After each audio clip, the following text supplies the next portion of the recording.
الحمد لله رب العالمين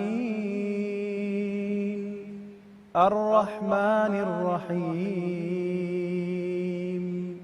مالك يوم الدين إياك نعبد وإياك نستعين اهدنا الصراط المستقيم صراط الذين أنعمت عليهم غير المغضوب عليهم ولا الضالين.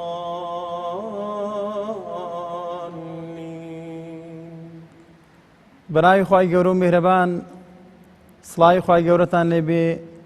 بینەران و بیسرانی کەناڵی ئاسمانی پێیان. خۆشحاڵین لە بەرنامەیەکی تری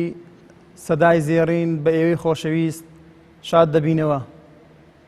لەو مانگە پیرۆزە لە مانجی قورئان ئەو کەسانە دەدوێنین کە شەیدای قورئان و خزمەتکاری قورئانن. بۆ ئەم بەرنامەیەش میوانداری زۆر بەڕێز کاک فەرمان شوانیمان کردووە لە شاری هەولێری خۆشەویست. ئومێد دەکەین بەرنامەیەکی پڕ لە چێژ و خۆش بۆ ئێوەی بەڕێز ئامادە بکەین. سەرەتا کاک فەرمان بەخێر بێ. زۆر سوپاسان دەکەم هەروژی مامۆستا گیان، دەستان خۆش بێ، مادوو نەبن، زۆر بەخێر بن سەرچاوان مامۆستا. لە ڕۆژەکانی مانجی ڕەمەزان بەرەو دەشەوی کۆتایی دەڕۆین کە لە تەراویح و لە شەو نوێژەکان دەنگی جەنابتان کاریگەری زۆری هەیە بەسەر نوێژ خوێنانەوەی کە دەکەین. ئینشاءڵڵا خوای گەورە موفقتان دەکات. اللهم آمین قوربان. مامۆستا فەرمان دەمانەوێت سەرەتا لەوە دەست پێ بکەین باسێکی خۆتمان بۆ بکەین لە ساڵی چەند لەدایک بووی، لەکوێ لەدایک بووی؟ بەناوی خوای بەخشندە و میهرەبان. من فەرمان ڕەمەضان عەلی ناسراوم بە فەرمان شوانی لە ساڵی 1992 لە ناحیەی کەورگۆسک، ئەوزانم ئێستا خەباتی پێ دەڵێن شتێکی وایە غەڵەت نەبووم.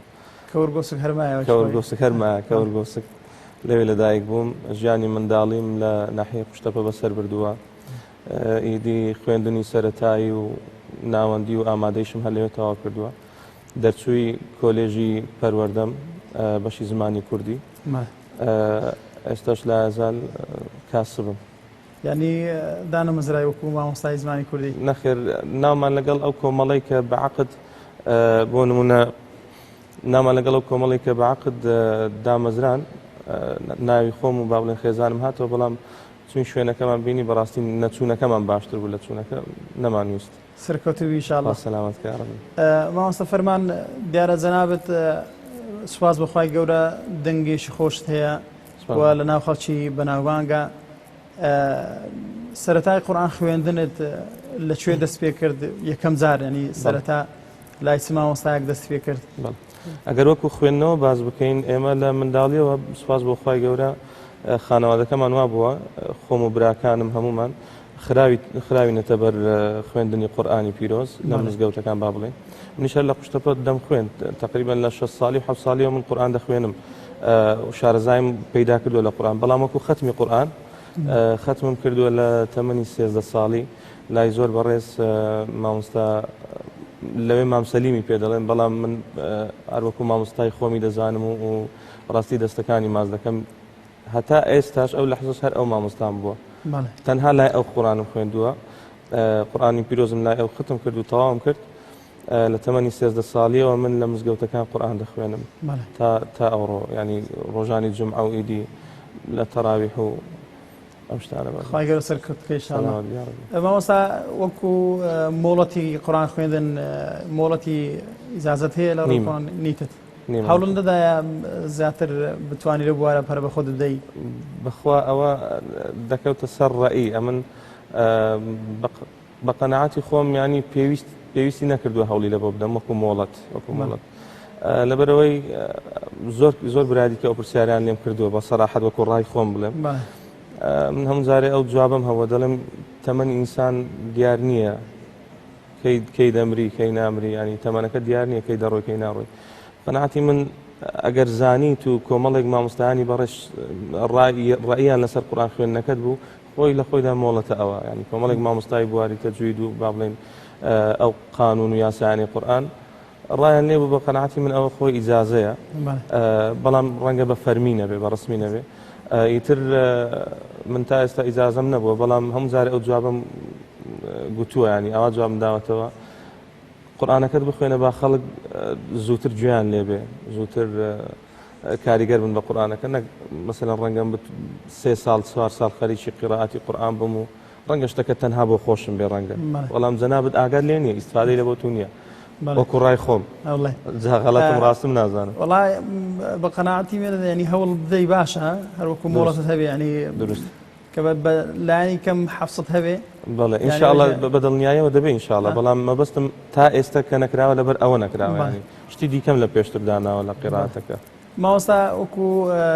تەقلیدی دەنگ و ئاواز و قورئان خوێندن سەرەتا بە چ دەنگێک تەقلیدت دەست پێ کرد ئەگەر تەقلیدت کردبی من لە منداڵیمەوە عەشقی دەنگی سەعد الغامدی بووم و بەڕاستی زۆریش تەقلیدیم دەکردەوە خۆشت دەزانی سەعد الغامدی بە تایبەت سوورەتی کەهفی زۆر مەشهورە کە دەڵێن سەعد الغامدی ینی سوورەتی کەهف ڕۆژانی جومعە و شەوانی جومعە گوێمان لێ دەبێت ئیتر وای لێ هاتوو نازناوەکەم گۆڕا بکردبیانە فەرمان غامیدی با بڵێن گۆڕا بکردبیانە فەرمان غامیدی ئیتر هێشتا فەرمان شوانی نەبووم من بەڕاستی قورئان خوێندنەکەم لە پێش بوو بەر لەوەی کە بێ مناو بواری دیکەوە زۆر تەقلیدی سەعد الغامدیم دەکرد ئێستا دەتوانێ هەندێکمان لە سوورەی کەهفکەوە خۆت حەز لێیە لە سوورەی کەهف بخوێنی بە دەنگی سەعد الغامدی بەدڵنیایە ئینشاءالله أعوذ بالله من الشيطان بسم الله الرحمن الرحيم الحمد لله الذي أنزل على عبده الكتاب ولم يجعل له عوجا قيما لينذر بأسا شديدا من لدنه ويبشر المؤمنين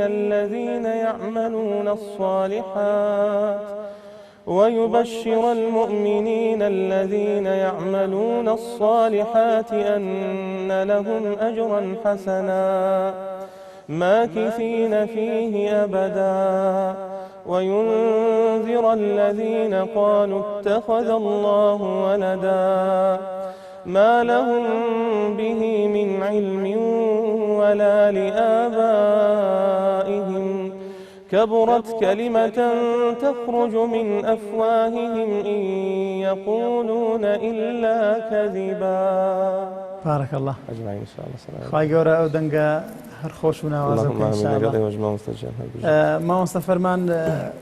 زیاتر جەنابەت حەزت لەو شێوە ڕیتمەیە قورئان خوێندن یانەوەتە شێوازی مەسری و شێوازی عێراقی و ئەوانەش حەز لێ بخوێنی بەخوا من عەشقی ئەو شێوازم بەردەوامیش بەو شێوازە دەخوێنم شێوازی میسری ئەگەر ببێتە پرسیارێکی تایبەت ینی شێوازی میسری من زۆر لەگەڵی هاوڕان نیم ینی هاوڕێ نیم نەک هاوڕە ئەوەیە مەسەلەن تۆنی سەوتت زۆر دەبرزکەیەوە بۆ شێوەتان بەخوار بۆ هەم بۆ خۆم زۆر ڕەنگە تامی لێ وەربگرم لە زۆر کات بەڵام لە هەمووینا ڕەنگە لە 1-2 قورئان خوێن تام وەربگرم بەڵام کە ئەو باسی خۆم دەکەم تەبعا ئیدی بۆ خۆم ناتوانم خۆم لەو قەرەیە بدەم ینی حەزم پێی نییە خۆم لێ بدەم بەسەراحەت ئەگەرنا چۆن تۆنی بەرزی هەیە شێوازی قورئان خوێندنی میسری دەتوانی بە تۆنی نزمیش بخوێنی بە تۆنی سی ناخوێنم بە می دەخوێنم ینی زۆری فەرقە 4 تۆن مەسەلەن 3 تۆن زیاتری فەرقە زۆر تەبیعیشە دەخوێنرێت بەڵام سبحان الله عاشقی شێوازەکە نیم ینی حەزم زیاتر بەو شێوازەیە زیاتر ینی شێوازی خەلیز بەکاردێنم مڕەتەل بەکاردێنم زیاتر لە شێوازی عێراقی لە زیاتر حەز دەکەی بە شێوازێک بخوێنی شێوازی عێراقی بە حکمیەوەی الحەمدوللا تا ڕادێک شارەزایم لە مەقامات هەیە ینی باشم سواز بۆخوا ستایلی کەسم وەرنەگرتووە سەراحەت ستایلەکە خۆمە و بەڵام بە مەقاماتی جیاواز دەخوێنم ستایلی عێراقی بەڵام شێوازی عێراقیش زۆرم پێخۆشە و بەڕاستی لە کوردەواری قسەیکی هەیە دەڵێ لەگەڵی دەچمە جەو ینی جەوێکی زۆر خۆش دەڕەخسێنێ شێوازی عێراقی لە بۆ من لە عێراقیەکان زیاتر حەز لێ بە کام مەقام زیاتر بخوێنی بە سەبا بخوێنی بە بەیاد بخوێنی بەخوا بەعام کێشەم نییە ینی حەسەب شوێنەکەی دەبینی هەندێک شوێن فەڕەحی پێخۆشە حەزی لە بەیاتە هەندێک شوێن مەسەلەن بۆنەکەەوە هایە حەزی لە سەبایە شێوازێکی حەزینی دەوێت حەزی لە حیجازە بۆ نمونە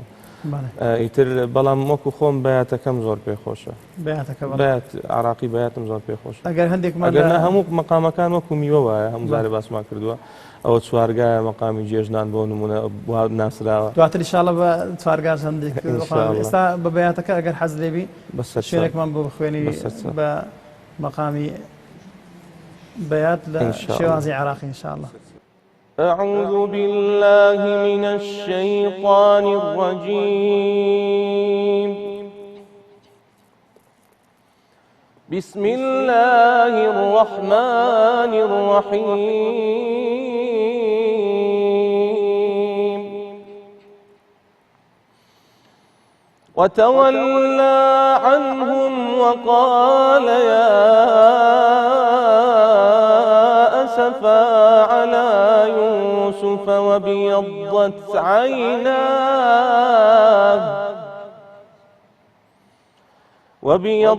عيناه من الحزن فهو كظيم.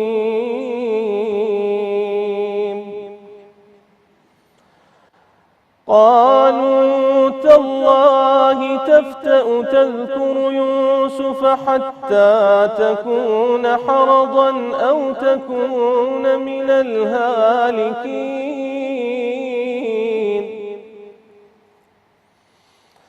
قال إنما أشكو بثي وحزني إلى الله أشكو بثي وحزني إلى الله وأعلم من الله ما لا تعلمون.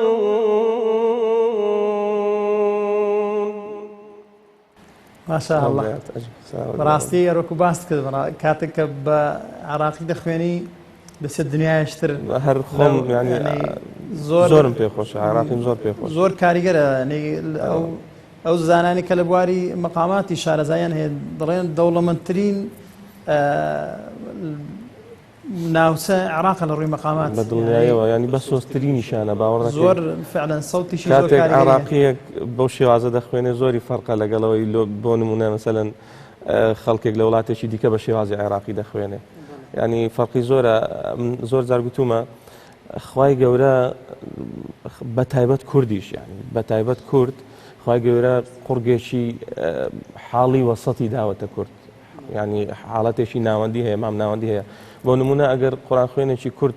کاتێک زۆرمان هەن ماشەڵڵا يعني ئێستاگەر ناویان بێنین گەلێک زۆرە بۆ نمونە شێوازی میسری دەخوێن باوەڕ بکە لەوان خۆشتر دەخوێنن تەقلیدەکەش عینەن بەوان دەچی و زۆریش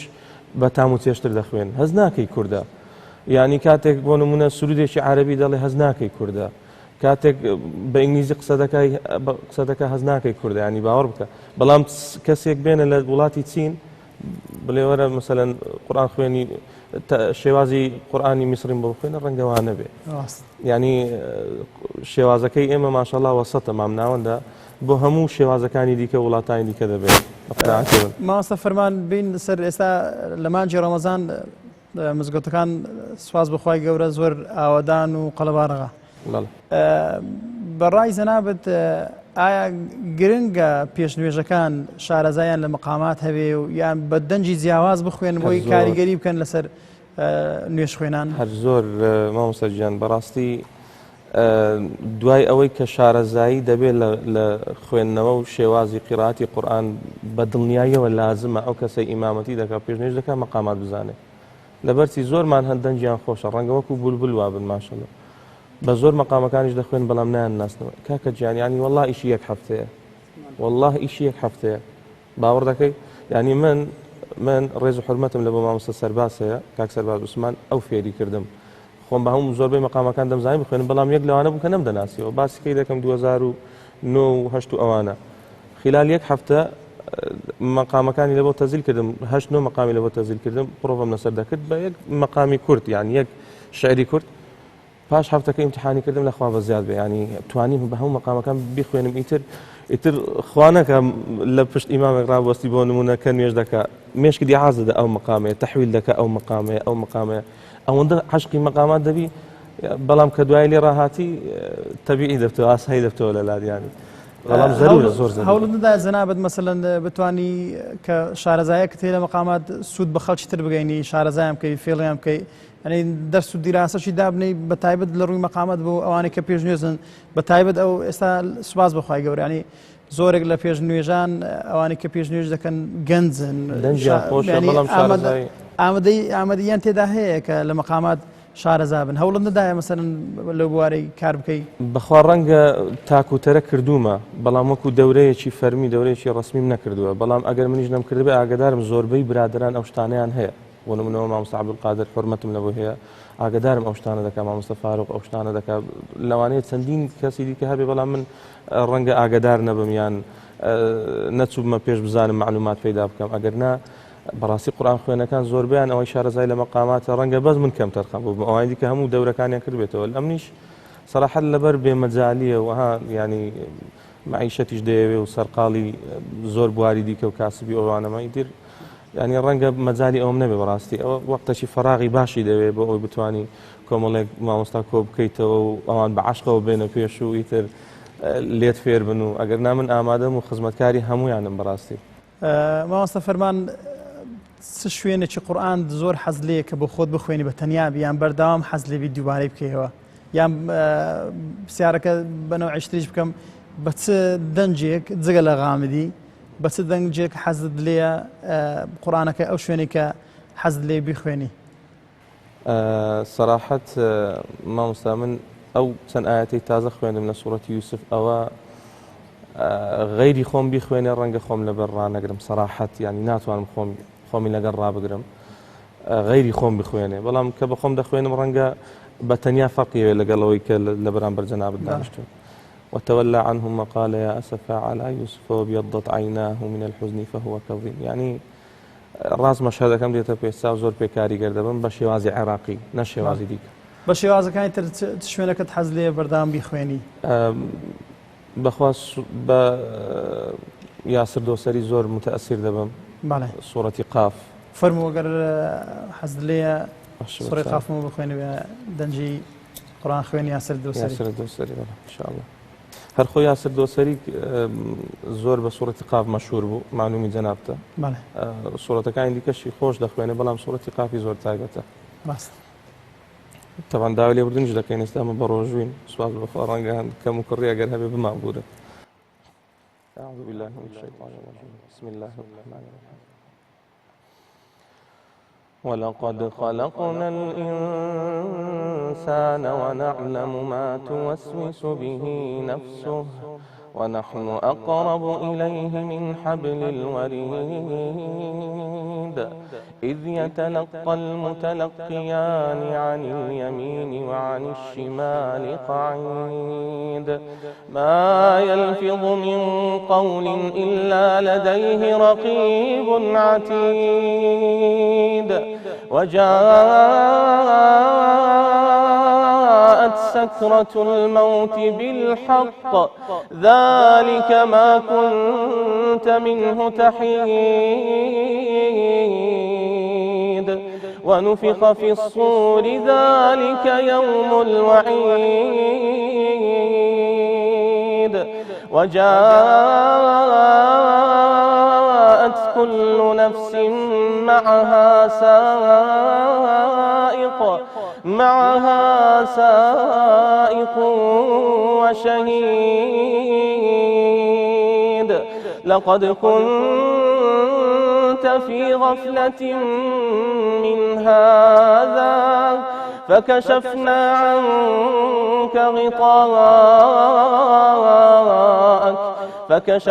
عنك غطاءك فبصرك اليوم حديد وقال قرينه هذا ما لدي عتيد ألقيا في جهنم كل كفار عنيد بارك الله جزاك الله خيرا خواهی گەورە ئەو دەنگت هەر وا بە جۆش و خۆش بکەین اللهم آمين خوا پایدارتان کە مامۆستا گیان بەوە زۆر متەئەسیرم خاستەن ئەگەر لە خۆیم گوێ لێ بێیدی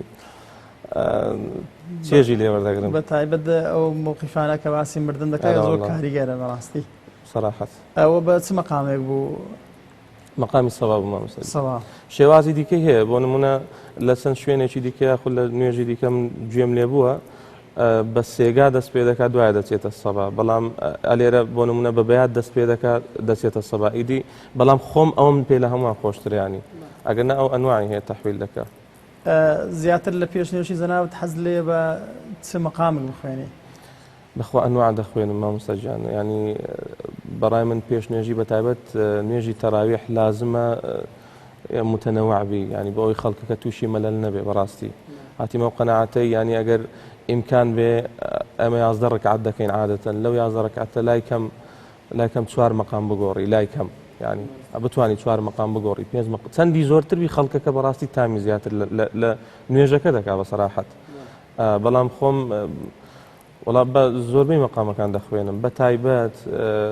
حسب ئەو قاریەی کە پێی دەخوێنم چکە بەخۆ دەزانم زۆربەی خوێندنەکانم لە نوێژەکان تەقلیدە جگە لەوەی کە دەنجی خۆم هەیە سوپاس بخۆ بەڵام حسب ئەو قاری ئەبوو نمونە سعود شورێم دەخوێنیەوە بەڕاست دەخوێنێ بەدەستە من یانی دەبێ ئەوها بخوێنی ماهر معقلی لەوانەیە بە دوسێ مەقام بخوێنی خەڵک حەزی لە بەیاتە سعد الغامدی بە چەندین مەقام دەخوێنێ 6 مەقام دەخوێنی خەڵک حەزی لە سەبایەکەیە ئەو قەڕی حیجاز یا بەیات ئیتر ئەوان هەمووی دەخوێنم ئێستا دەمانەوێت تەقلیدی ماهر معقلەوە بکەی بەڵێ کامیان حەز لێیە بە کامە مەقام بخوێنی خزمەت إن شاء الله. الحمد لله رب العالمين الرحمن الرحيم مالك يوم الدين إياك نعبد وإياك نستعين اهدنا الصراط المستقيم صراط الذين أنعمت عليهم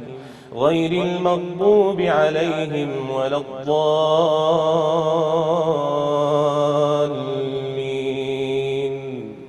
جزاك الله خيرا إن شاء الله ما شاء الله ما أصدق فرمان جنابت صالي رابردو ختمش قرآن تذكر سواز بخواي جورا دقدانويشي باشي هبو الحمد لله أو ختمة چەندی پێوە بووی هەتا تەواوت کرد ینی ماوەکە کارەکانی چۆن بەڕێوە چوو بوو نزیکەی ساڵێک و 7 تا 8 مانگ خەریکی بووین با بڵێن لە ڕووی تۆمارکردنەوە ئینسانە نەخۆش دەکەوی پەسی و دەگری ئەوانە تاخیر دەبووین ئیش دەهاتە پێش ئیتر سپاس بخوا بە ساڵێک و 7 مانگ تەواومان کرد تۆمارکردنەکەی پاشان مراجعەی ویستی ئاخر جەلسە 6 مامۆستای بەڕێز ڕێز و حرمەتم لە بۆ هەمویان هەیە مراجعەی کولیان کرد جگە لەوەی کە بە خۆم چەند جارم مراجعە کرد نەکو غەڵەتی تێدا بێ ئەوان بەخۆ دەزانی کە قورئان دەخوێنی ئیتر دەکەوێنە عمقی قورئان و ڕەنگە غەڵەت بکەی لە ڕووی یاسای تەجویدیەوە ئەوەش تقریبا بەخوا 2-3 مانگی برد ئەو مراجعەیە و بینەوە بەردەیە والحاصل سپاس بخوا ڕەمەزانی پار توانیمان بڵاوی بکەینەوە هەم بە نوسخە بڵاوی بکەینەوە هەمیش لە کۆمەڵێک لە کەناڵەکان توانیمان پێیان بدەین و ئەوانیش دایان بەزاند بەو پەڕی سوپاسەوە ئێمە سوپاسیان دەکەین خوای گەورە خێران بنووسێ خوای گەورە سەرکەوت بکەی ئینشاءالله لە ختمەکەت زیاتر بە چ مەقامێک خوێندت مەقامەکانت دەگۆڕی یان ئەوتە بە یەک ڕتیم بوو بەڵێ دەتوانم ئاماژە بە شتێک بکەم مامۆستا ینی فەخر دەکەم بە قورئان نەک فەخر بە خۆم بکەم فەخر دەکەم بە قورئان کە دەتوانم بڵێم ختمی قورئانی من تاکە ختمە زیاد لە 9 مەقامی تێدایە 9 هەتا 10 مەقامم تێدا خوێندووە زۆربەی مەقامەکانم تێدا خوێندووە حتا چەند مەقامێکم تێدا خوێندووە کە لە هیچ ختمێکی دیکە ڕەنگە خەڵک گوێبیست نەبوو بۆ نمونە مەقامی هەمایۆنم تێکردووە مەقامی هەمایۆن مەقامێکە کە فارس زۆر بەکاری دێنێ من هێناومە لە ناو ختمەکە بەکارم هێنا بۆ نمونە دەتوانی شوێنێکمان بۆ بخوێنی بۆ مەقامێ إن شاء الله قال قرينه ربنا ما أطغيته ولكن كان في ضلال بعيد قال لا تختصموا لدي وقد قدمت إليكم بالوعيد ما يبدل القول لدي وما أنا بظلام للعبيد يوم نقول لجهنم هل امتلأت وتقول هل من مزيد وأزلفت الجنة للمتقين غير بعيد هذا ما توعدون لكل أواب حفيظ. ما شاء الله بارك الله فيك. فريد رازي يا رب. ما وسجان أو ختمت بيروكي بروجي أو ختمت لبسي بوهات باوەڕ دەکەی لە منداڵیەوە تموحی ئەوەم هەبوو ختمێکی قورئان تۆمار بکەم ڕەنگە ئەوە کۆمەڵێک مامۆستا ڕەنگە ڕەخنەی لێ بگرن ڕەنگە کەس بێکەم و کوڕی نییە بەڵام لە منداڵیەوە پێم خۆش بوو ختمێکی قورئانم هەبێ عشقی ئەو وەزع بووم بەڵام وەکو بیرۆکە وەکو با بڵێن کردنە بواری جێبەجێکردن سوپاسی بەڕێز کاک حاجی کاروان دەکەم بەڕاستی کە پاڵپشتێکی تەواوی کردم لەو بابەتە چونکە ئەگەر پاڵپشتت نەبی ئەوە زۆر زەحمەتە ئێمە بەس تۆمارکردنی دەنگەکەمان بە $2500 تۆمار کرد جگە لە پارەی مۆنتاژ و پارەی نوسخەی کۆپی سیدی و ئەوانە سوپاس بۆ کۆمپانیای لاوان سوپاس بۆ هەموو برادرانی کە بەڕاستی هاوکار بوون ینی پێم خۆش بوو ناویان ببەم چی تێدا بەڵکو خەڵکیش دوعای خێریان بۆ دەکەم بەڕاستی نەک بۆ من بۆ هەموو خەڵکی ئامادەن کە ینی ئەگەر شتێکی وا هەبێ بەڵام بیرۆکەکە بە هەمومان پێی هەڵساین ینی خۆم مامۆستا بەشداری هاوڕێم ڕێز و حورمەتم لە بۆی هەیە مامۆستا بەشدار شێخانی ئەو هەموو کات لەگەڵم بوو لە کاتی تۆمارکردنەکان وەکو ئەوەی کە وەکو مامۆستایەک لە پشتی پەردەوە کە چۆن لە پشتی کۆنتترۆلەوە کە بتوانێت ڕەخنەم لێ بگرێت لەوێ ڕاوەستە ئەوە غەڵەت بوو ئاگاد لێبی ئەوە مەکە ئەوە بکە ئیدی کاکتوانە بیرۆکەی هەمومان بوو خسمانە بواری جێبەجێکردنەوە الحەمدولله بەڵام سەراحەت خۆشم وەختم لە بۆ تۆمار کرد ئەگە وەختی لە بۆ تۆمار نەکەی ناکرێت زۆر لە برادران ڕەنگە بیست بێتم جوزئێکیان تۆمار کرد و دوای سارد بوون ڕەنگە 5-6 جوزئیان تۆمار کرد بێت دوای سەبر لێ دەکشێنەوە مەجالنی بەڵام دەبی وەختی لە بۆ تۆمار کرد بەنسبەت بڵاوکردنەوەی ئەو بەرهەمەت لە داوەتە کەناڵە ئاسمانی جیهانیەکان جگەل لە کوردیەکان مەسەن باوەڕ بکە پێران نەگەشتینە هەتا ئێستا لەبەرەوەی لە پار ساڵ پاش ڕەمەزانەوە تاکو ئێستا لە ڕێی کاک علی گەردی دەستخۆشی لێ دەکەم جەنابیان هەروە خەریکن بە پێی توانای خۆیان ینی نە پارەیە و نەهیچە و ئیتر بە پێی توانای خۆیان خستویانەتە یوتیوب چکە بەڕاستی خستنە یوتیوب جارێ لە هەموو شتێک زەرورتر بە بەڕای من لەبەرەوەی خەڵکێکی زۆر داوای دەکرد و ئەمنیش هیچم نەبوو بیان دەمێ بەڵام ئێستا هەر کەس کە داوا دەکات دەڵێم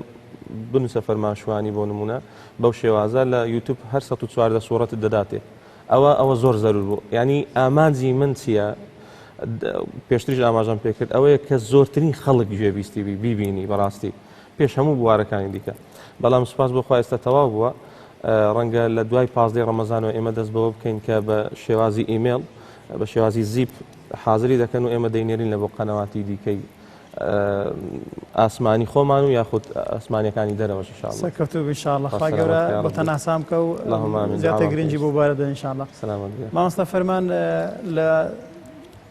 جەژنان ئاوازێکی عێراقی زۆر مەشهورە بەڵێ نازانم شارەزایی لێ هەیە ئەوە مەقامی چوارگایە سوورەتی ڕەحمان زۆر زیاتر بۆ مەشهورە زایمە بۆ ڕەمەزانە بیکەینە جێژنە ئەویش خۆش دەبێ. أعوذ بالله من الشيطان الرجيم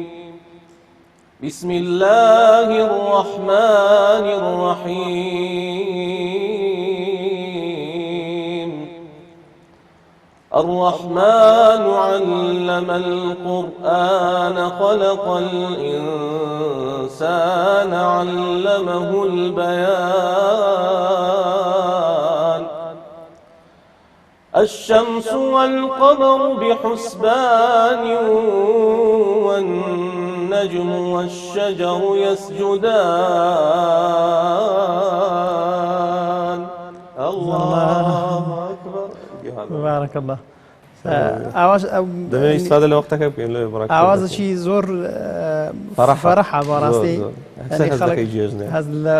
دەکا با کەس فتار ناکات مامۆستا فەرمان لە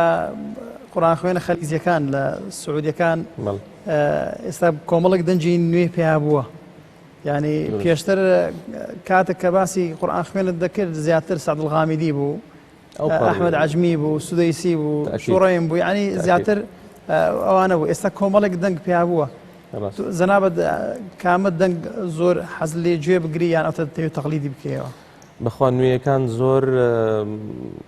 ینی ڕەنگە گوێبیستیان نەبوو بم بەسەراحەت هەر بە کەونەکان ڕاگەشتی هەتا ئێستا بەڵام وەکو تەقلید ئەگەر باسی بکەم ینی ئەو سەعدوڵغامیدیمان خوێن ماهر معیقلی تەقلید دەکەم سعود الشرویم تەقلید دەکەم علی جابرم تەقلید کردووە یاسف دۆسەری تەقلید دەکەم منشاوی تەقلید دەکەم ینی عەبدولکەریم دیوان تەقلید دەکەم ینی ناسر قەتامیم تەقلید کردووە بەڵام چکە لە شێوازی یاسر نێزیکە ینی هەر یاسرەکەم پێ خۆشترە ئەوانە دوانە یەکم و پێشتر هەر ناویان پێکەوە هەتا زۆر لە زۆر شوێنیش قورئان خوێندنیان تقریبا هەر پێکەوە وازانم پێکەوە ئیمامەتیان دەکرد لە مزگەوت هەتا لە قەناتێکی ئاسمانی شەر بەیەکەوە دەردەکەم بەبەردەوام ئیتر ڕەنگە وڵات هەندێکی دیکەم لەبیر نەمابێ ینی لە مشارێع عەفاسی تەقلید دەکەی گوێدارا دەگری بەخوای وەکو تەقلیدی ناکەم بەڵام زۆربەی شێوازەکەی ئەو مەقامی بۆ نمونە کورد زیاتر دەخوێنێ نەهاوان دەخوێنێ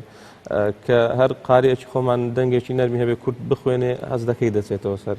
عەفاسی ئەگەر ناوەکو تەقلیدم نەکردووە سەراحەت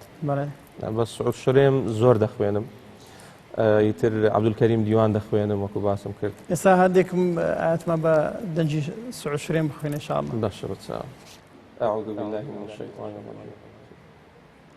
وأنزلنا من السماء ماء بقدر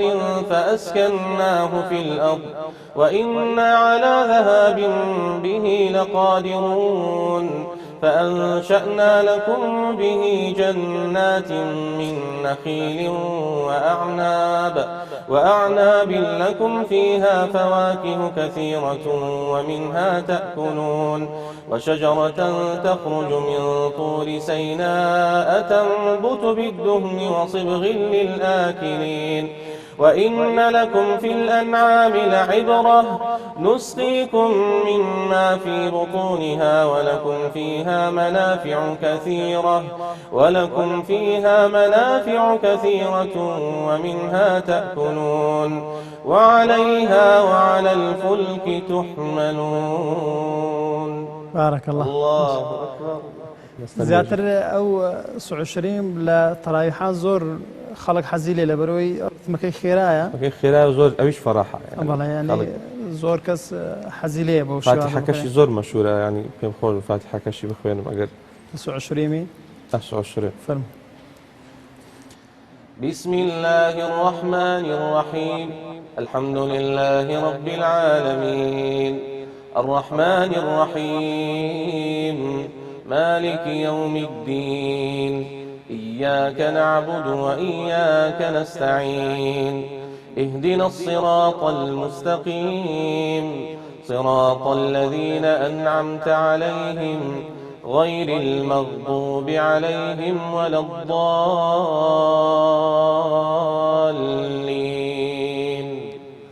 آمين لقرآن خوێنە خەلیجیەکان ئەوانەی کە مەشهورن عەبدولکەریم دیوان مەشهورە خەڵک دەنگێکی جیاوازی هەیە لە دەنگەکانی تر جەنابەت گوێت لەو قارەیە گرت و تەقلیدی کردوتەوە بەڵێ گوێم لێ وەڵاهی وەکو گوێ ڕاگرتن زۆر سام لە دەنجی دەکەم ینی کە باسی بەهەشت لە بۆ دەکات دەترسێ سوبحان الله دەنگێکی ئەوەندە پڕسام و هەیبەتی هەیە بەڵام گوێشم لێ ڕاگرتووە و زۆریش تەقلیدم کردووەتەوە بۆ نمونە فەرمووەگەر بتوانی شوێنێکمان بۆ تەقلید بکەیت أعوذ بالله من الشيطان الرجيم بسم الله الرحمن الرحيم ولما فصلت العير قال أبوهم إني لأجد ريح يوسف لولا أن تفندون قالوا تالله إنك لفي ضلالك القديم فلما أن جاء البشير ألقاه على وجهه فارتد بصيرا قال ألم أقل لكم إني أعلم من الله ما لا تعلمون قالوا يا أبانا استغفر لنا ذنوبنا إنا كنا خاطئين قال سوف أستغفر لكم ربي إنه هو الغفور الرحيم فلما دخلوا على يوسف آوى إليه أبويه وقال ادخلوا مصر إن شاء الله آمين. جزاك الله خيرا أجمعين إن شاء الله. براستي دنگلشی بەسامە زۆر يعني سبحان الله يعني نازانی بترسێ بگریەی نازانی چ بکە ینی لەگەڵ دەنجی یەکێکە لەو دەنگانەی بەڕاستی ینی شێوازی تایبەت بەخۆی هەیە بالضبط کەسێکتر بەو شێوازە و بەو نەمەتە و بەو شێوەی نییە إلا دەبێ لاسایی بکەیتەوە ئەگەر نا کەسێک حتا عەبدوڕەحمان سودەیسیش وایە من لە بواری لاساییکردنەوە ینی چکە بەخۆم زۆرم پێخۆشە من هەر نەک قورئان ینی حتى لە قسەکردن حتى لە سرود حتى لە شتی دیکە ینی حەزم لە تەقلید هەیە بۆ ینی قەدەر ئیمکان شارەزایم لەو بوارە هەیە بۆ نمونە هەندێک قورئان خوێن عەبدوڕەحمان سودەیس ئەگەر بڵێ عەبدوڕەحمان سودەیس جەنابەت وەرە تەقلیدی ماهیر معەقلین بۆ بکەوە ڕەنگە زەحمەت بێ بەڵام بڵێ سعد الغامدی وەرە تەقلیدی عەبدوڕەحمان سودەیس بکەوە ماهیر معەقلی بکەوە ڕەنگە بتوانێت بکە قورگەکەی ئەو مناسبترە دەنگەکەی تایبەت نییە ینی زۆر کەس دەتوانێت تەقلیدی بکاتەوە بەس ئێستا ناتوانم تەقلید عەبدوڕەحمان سودەیس بکەم لەبەرەوەی دەنگەکەی زۆر تایبەتە ینی کەسی تایبەت کەمەک ناخۆش دەتوانی تەقلیدی بکەوێت ینی هەندێک زەحمەتە. ڕاست مامۆستا فەرمان لە قورئان خوێنە خەلیجەکان خەلیفە تونێجی دەنگێکی نەرم و حەلیمی هەیە بەڵێ نازانم تەقلیدی کردوتەوە جێدەڕاگرتووە تەقلیدم نەکردوتەوە بەڵام هەموو جارێ قسەم کرد و دەڵێم ئەگەر بتەوێت گوێ لە ختمێک ڕابگری خەلیفە تونێجی گوێ بگری باشە ئەوەندە نەرمە ئەوەندە حەلیمە ینی لێی بێزار نابی ماڵی ئەوەی ختمی لەگەڵ بکەی ینی ختمی قورئانی لەگەڵ بکەیت باوەڕ بکە ینی لە یادم نییە ڕەنگە ئێستا پێش بەرنامەکە ئەگەر هەندێک ئاەتم جێ بدا بە ڕەنگە ئێستا بمتوانی بەس باوەڕ بکە ئێستا لە قورئان خوێنە کوردەکان زیاتر حەز بە دەنجی چێ دەکەی ئەوانەی کە مەشهورن لە کوردستان لە شێوازی عێراقی مامۆستا مەلا دەشتی باوەڕ بکە کە دەخوێنێ زۆر زۆر عاشق دەبم ینی ئەوەندە دەستمە ناو عمقی قورئان لە قیرائی مصری مامۆستا عەبدولقادر زۆر بەتوانایە زۆربەی ئەوانی دیکەش مامۆستا سەنگەر کە بە دەنجی عەبدولباست دەخوێنێ باوەڕ بکە حەز دەکەم گوێ لە دەنجی ئەو ڕابگرم زیاتر ینی زۆربەی قورئان خوێنەکانی دیکە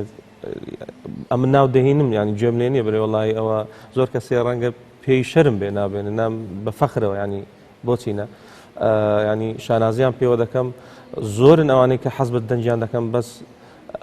باوەڕ بکە هەموم لە یاد نییە ئێستا مامۆستا فەرمان بەشداری پێشبڕشی قورئان خوێندن نەکردووە یەک جار بەشداریم کرد ساڵی 2000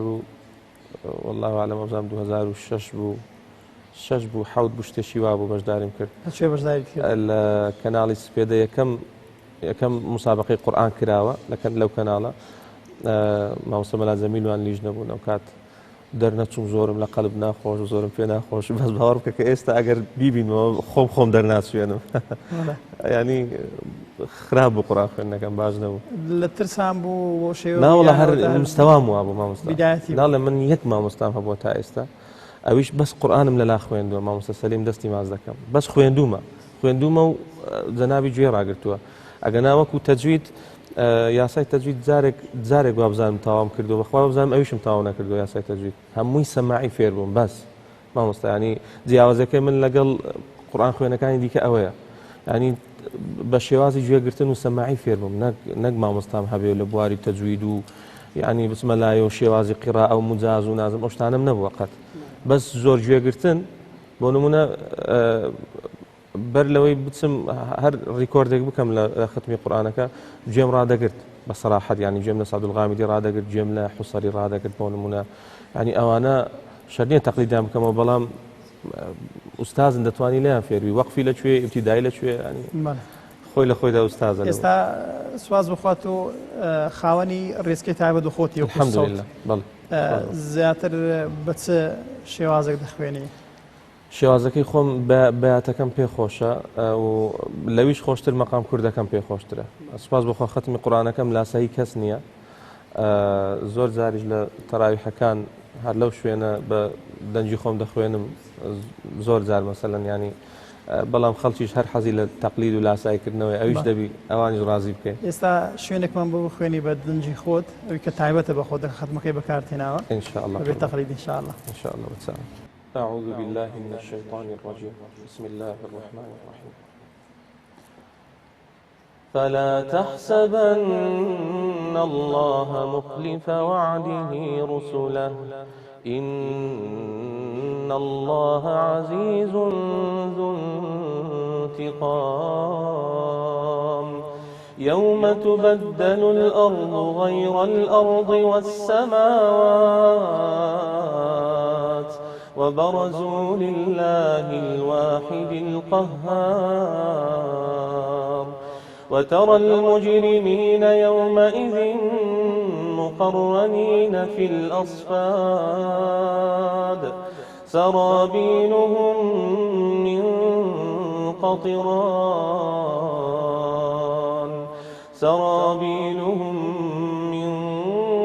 قطران وتغشى وجوههم النار ليجزي الله كل نفس ما كسبت إن الله سريع الحساب هذا بلاغ للناس ولينذروا به وليعلموا أنما هو إله واحد وليذكر أولو الألباب. ما شاء الله. سلام يا ربي. شوازي خوما الحمد لله وشكر. خواهي قورا ودنقت هروابي الله إن شاء الله. اللهم آمين ومستجيان هربجي. براستي هەندێک شوێن هەیە لە قورئانی پیرۆز بە تایبەتی ئەو شوێنانە زۆر کاریگەرن. کاریگەری لەسەر خۆم هەیە بۆ ینی حەزم لەو شوێنانە. شێوازی مەقامەکەش بەڕاستی کاریگەریەکەی زیاتر دەکات. زۆر ڕاست. ئەگەر کەسێک مەسەلەن بە دەنگێکی ناخۆش بخوێنێ یان نەزانێت لە شارەزایی لە ئەگەر ئەو شوێنش بێ لەوانەیە کاریگەریەکی زۆر ڕاستە. بەنسبەت مەقامات کاریگەری دەیبی بە تایبەت شوێنانەی کە مەسەلەن بۆ نمونە جەناب شارەزایی هەیە لە مەقامات لە سەدامان هەیە بەیاتمان هەیە ڕستمان هەیە شوێنەکانی دیاری کراوە یانەوە تا بتوانیت لە هەم شوێنێک بە سەبا بخوێنی یان بە بەیات بخوێنی. لە شێوازی قورئان خوێندنی میسری دیاری کراوە بۆ نمونە حتا لە زۆربەی مسابقاتەکان شەرتە ینی بۆ ئەوەی دەربچی شەرت ئەوەیە دەبی ینی هەر مەقام لە شوێنی خۆی بۆ نمونە ئاەتەکانی کە باسی دوعا دەکا بە مەقامی حیجاز دەبێ بخوێندرێ ئەو ئاەتانەی کە باسی عەزاب و ناخۆشیەکان دەکا دەبێ بە مەقامی سەبا بخوێندرێ بۆ نمونە ئاەتە فەرەحەکان بە مەقامی سێگا دەخوێندرێ ینی ئەو ینی هەر مەقامە لە شوێنی تایبەتی خۆی بەکاردێ بەیات لە بۆ نمونە ینی ئەو ئاەتانێک کە باسی حکم و ئەحکامەکان دەکەن باسی چۆن بڵێم مەسەلەن ئەوە بکەن ئەوە مەکەن ینی ئەو شێوازە ئاەتانە مەقامی بەیات بۆی دەخوێندرێ بۆ نمونە بەڵام لە ئەگەر وەکو خودی مەقامەکە باز بکەین بۆ نمونە کاریگەری چییە لەسەر نوێژ خوێنەکان مەقامی کورد ئەوەی تازە پێم خوێن یەک لەو مەقامانەیە کە کاریگەری جیاوازی دەبێت لەسەر تاکان بۆ نمونە هەندێک کەسێ بە مەقامی کورد زۆر تێکەڵ دەبێت بەس تێکەڵ دەبێت ینی دەچێتە ناو قورئان هەندێک کەسێ دەگریێ باشە هەندێک مەقام هەیە بۆ نمونە مخیفە ینی بۆ نمونە زۆرێک لە حیجاز وەکو ئەوەی تازە عەبدولکەریم دیوان پێمان خوێند ینی حتا باسی بەهەشتیش دەکەی هەر ترسێک هەیە ترس سبحان الله ینی خۆشی تێدا نییە مەقامی ڕست فەرەحە زۆر مەقامی بەیات زۆر فەرەحە زۆر خۆشە ینی حەز دەکەی ئەو قورئان خوێنە و پێشنوێژە هەر بخوێنێ بۆ نمونە مەقامی سەبا هەر لە خۆوە ئەگەر باسی بەهەشتیش بکەیت و هەر هەر گریانت دێ ینی ئیدی مەقامەکان بەو شێوازن بۆیە ینی پێم شتێکی زۆر باشە یاخود هەر پێم مەرجێکی گەورەیە ئەگەر ئەو کەسێک قورئان دەخوێنێ هەر ئاەتە و حەقی مەقامی خۆی تەواو بداتێ زۆر زۆر زۆر گرنگیانێ ماستە فەرمان بە حکمەوەی جەنابەت لە ڕەمەزان تەراویحەکان پێشنوێژی دەکەی حەز دەکەی کامە مەقام کاریگەری زیاترە لە سەر نوێژ خوێنان لە کاتی بخوات چونکە ئەوکو باسم کرد نوێژ خوێنەکان جیاوازیان هەیە هەندێک کەس بۆ نمونە هەندێک ڕەفیق و دۆست دێن دەڵێ مامۆستا حەزمان لێ سوعود شورێن بخوێنی کە مەقامی ڕاستە لەبەرچی وەڵاهی فەڕەحە پێمان خۆشە هەندێک کەس دەڵێ مامۆستا تخوا عەبدولکەریم دیوان هەز دەکەم حەزینە ینی حەزی لەو وەزعایە بۆ نمونە ینی بۆیە تاکوتەرە هەیە و جیاوازی لە نێوان تاکانی ئەو مزگەوتە هەیە کە دێن نوێژ لێرە ئەنجام دەدەن ینی بەڵام بەگشتی وەکو کاریگەری ئەگەر کاریگەری ئەوەی لەسەر ئیمام دروست دەکە بەخوا لەسەر مەمومیش دروست دەبێت بەخۆشی بە ناخۆشی ئاەتی عەزابی و ئاەتی باسی بەهەشتیش بکانی هەردوو جۆرمان دەبی و ئەگەر کاریگەری لەسەر خۆم کرد لەسەر مەمومەکانیش دەبێت بەدڵنیایەوە پرسیارێکی زۆر بەرداوە پرسیار دروست دەبی ئایا قورئان تەنها لە بۆ خوێندنە و دەنگخۆشیە یانەوەتە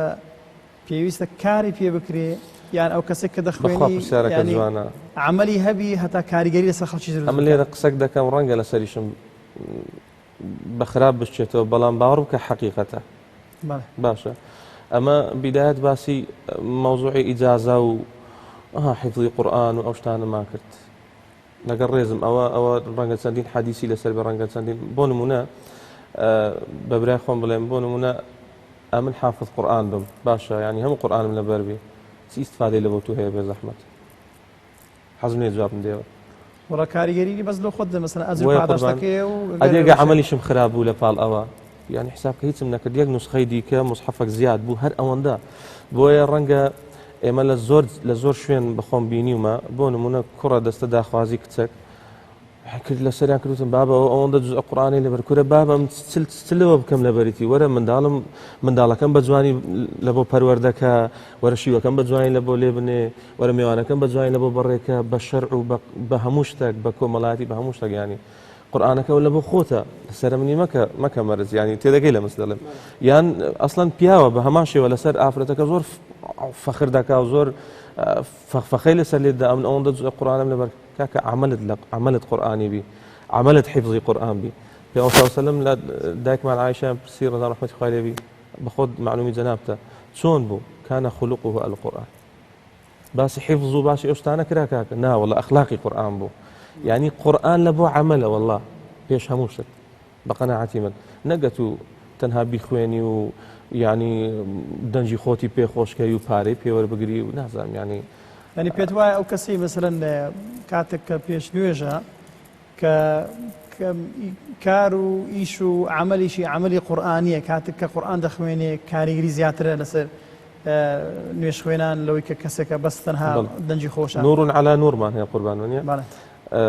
کابرا ئەگەر بۆ نمونە قورئان خوێن قورئانی لەبەر بێ و لە سینەی بێ و عملیشی پێ بکا و دەنجیشی خۆش بێ وەڵڵاهی نیوچەوانی ماز دەکەین ئیشاڵڵا خوای گەورەش لێ قبوڵ دەکات بەڵام وەڵڵاهی لەبەرت بی و عملی پێ نەکەی ئەوە هیچمان نەکرد لەبەرت بی و بێ پێشنوێژی بکەی و دەنگت خۆش نەبی ئەوش نازم ئەوش بە قەناعەتی من وەرەتل القورئان تەرتیلە ئەگەر دەنگت خۆش نەبوو یان زەین القورئان بأصواتکم پێغەمبەر صلی الله علیه و سلم دەفەرمێ یعنی تەغەنی بە قورئان ئەوە شتێکی زۆر مەرجە پێغەمبەر صلی الله علیه و سلم زۆر تەئکید لەو بوارە دەکاتەوە ئەگەر لەبەریشت بوو لێرە دەنگت خۆش نەبوو پێشکەوتی مامۆستا وەرە بکشێەوە با گەنجەک پێشکەوی بێ زەحمەت کە قورئانی لەبەر نییە بە قەناعەتی من وایە یەکێک لەو مەرجانەی کە کەسێک پێشنوێژی دەکا پێویستە دەنجی خۆش بێ و قورئانێکی جوان بخوێنێ بەخوا زەرورە زۆر زەرورە دەنجی خۆش بێ و یاسای تەجویدی جوان بێ و ئەگەر قورئانی لەبەر بێ وەکو باسم کرد نور على نور بەڵام هەرێک لەوانە ئەگەر نەیبوو کابراشمان هەیە دەڵێ بولبولە ماشەڵڵا وەڵڵاهی حەز ناکەی گوێ لە قورئان خوێندنەکەی ڕابگری دەنجی خۆشە بەس حەز ناکەی لۆ لەبەرەوەی نە تەجویدی تەواوە نە یاسایەک تەطبیق دەکەن هیچ ینی هەر کوردەواری دەڵێ بە پێخواسی بەناوکەتی بابە نە ئەوها نە ئەوها ئەتو لازمە حەقی هەردوو لا بدەیت ئێستا زۆر کەس باوەڕ بکە لە پێش هەندێک ئوستاز و مامۆستا ناوێری قورئان بخوێنی هەر لە بەسمەلەی هەتا سەدەق الله العەظیم هەمووت غەڵەت لێ دەگری کورەکە ینی هەندە شتەیە کەلیماتم نەگۆڕیە ینی نازم پێ دەڵێن تەویل شتە شوای پێ دەڵێن ینی تەویلاتی تێدا نییە گۆڕانکاری تێدا نییە ینی ئەمن دەبی حەقی لەحنەکەش بدەم ینی عیلاج نییە فەرمو ئەمن باشە مامۆستا بۆ نمونە جەنابەت تاو شارەزای یاسای تەجویدی با دووبارەی بکەمەوە جەنابەت بۆ نمونە تاو شارەزایت لە یاسای تەجوید هەیە بەڵام دەنگت خۆش نەبی حقی ناکە ینی ئەوە تەجویدەشی جوانت خوێند و ڕەوان و پوخت بەڵام بەخوا ئەو تەسیرەی نییە کە کەسێک دەنجی خۆشە تەسیر دەکات لەسەر خەڵک دەنگ خۆشی مەرجە ئەویش بە هەرێ دەبی خوا پێت بدا پاشان خۆت پەروەردەی بکەیت. سعد الغامدی یەکێکە لەو دەنگانەی کە پێشترش باس کرد بە چەند مەقامێک دەخوێنێ ینی تۆ جەنابەت شارەزایت هەیە مەقامەکان دۆکو و حسابکردن ژماردی بزانی بەسەر مەقام دەخوێنی. بەڵێ سعد الغامدی مەقامی ڕاستی هەیە عەجەمی هەیە بەیاتی هەیە سەبای هەیە حیجازی هەیە سێگای هەیە ینی لایکەم شش مەقام دەخوێنێ شش بەڵام ئەوەی کە خەڵک زۆری پێخۆشە سەبایەکەمان خوێند بۆ نمونە حیجازەکەیان پێخۆشە سێگایەکە خۆشە بەیاتەکەشی زۆر فەراحە ئەگەر استفادە لە وەختەکە حەز لێ کامە مەقامی سعد الغامدی لە کۆتایی بخوێنی بۆی کۆتایی بە بەرنامەکە بینین کاتمان وەرە کۆتایی دەڕەوە ئینشاءالله وڵا ناڵێم وەکو باسم کرد بە 6 مەقام دەخوێنێ بەڵام بە ئارەزووی ئێوە ینی سەبایەکەمان خوێند بڵێ بزانە ئەگە ئێستا مەقامێکە پێ شوێنێکی هەیە لە سوورەتی کەف تەحویل دەکات لە سەبا لە بۆ حیجاز زۆر خۆشە من ئەمێم زۆر پێ خۆشە ئینشاءالله. بسم الله الرحمن الرحيم ولبثوا في كهفهم 300 سنين وازدادوا 9 قل الله أعلم بما لبثوا له غيب السماوات والأرض أبصر به وأسمع ما لهم من دونه من ولي ولا يشرك في حكمه أحدا واتل ما أوحي إليك من كتاب ربك لا مبدل لكلماته ولن تجد من دونه ملتحدا واصبر نفسك مع الذين يدعون ربهم بالغداة والعشي يريدون وجهه ولا تعد عيناك عنهم تريد زينة الحياة الدنيا ولا تطع من أغفلنا قلبه عن ذكرنا واتبع هواه وكان أمره فرطا. أو مقام حجاز بو أجر بيقرن بك ما بيات بونمونا اسمع وقل الحق من ربكم فمن شاء فليؤمن ومن شاء فليكفر إنا أعتدنا للظالمين نارا أحاط بهم سرادقها وإن يستغيثوا يغاثوا بماء كالمهل يشوي الوجوه بئس الشراب وساءت مرتفقا. بارك الله ما شاء الله ماندومان کردی بۆ زمانی بە ڕۆژی و سەحەتیشی دوازام زۆر تەواو سەلامەتکەنا ئینشاءالله خزمەت قورئان تەواو دەبی خوای گەورە موفقت کە خوای گەورە دەست بە تەمەنتەوە بگری لە بۆ خزمەتکردنی ئەو قورئانە بۆ ئەوەی خەڵکێکی زیاتر هۆگری گوێگرتن بێت لە قورئان و کارکردن بە قورئان ئینشاءالله خوای گەورە موفقت کە خوای گەورە سەرکەوت بکەی ئینشاءالله. زۆر سوپاستان دەکەم مامۆستا گیان دووبارە و سێبارە دەستخۆشی لە ئێوەش دەکەم سوپاس بۆ ئەو دەرفەتە سپاس بۆ بینەرانی ئازیز کە تا ئێستا بە دیار بەرنامەکەەوە بوون هیواداریم سوودێکمان گەیاندە بێ و لە دوعای خێریش بەڕاستی بێ بەشمان مەکەن ئینشاءالله ڕەنگە دەرفەتی بەرنامەکە هەر ئەوەندە بوو بێ ئەگەرنا ڕەنگە هەکبە زیاتری تێدا بێ سپاس بۆ خوا بەڵام ئینشاءالله لە دەرفەت و دیداری دیکە زیاتر دەتوانین خزمەت بکەین و سپاس بۆ جەنابیشتان سپاس بۆ هەردوو کامێرەمانە بە ڕێزەکەشتان دەستان خۆش بێ ئینشاءالله. خوای گەورە سەرکەوت بکەی ئینشاءالله خوای گەورە بسیار بوو بینەری بە ڕێزی خۆشەویستی کەناڵی ئاسمانی پەیام بەرنامەی سەدای زێڕین ئەمڕۆ هاتینە کۆتایی ئەڵقەی ئەمجارەمان تا ئەڵقەیەشتر تا دیدارێشتر بەخوای گەورەتان دەسپێرین خواتان لەگەڵ.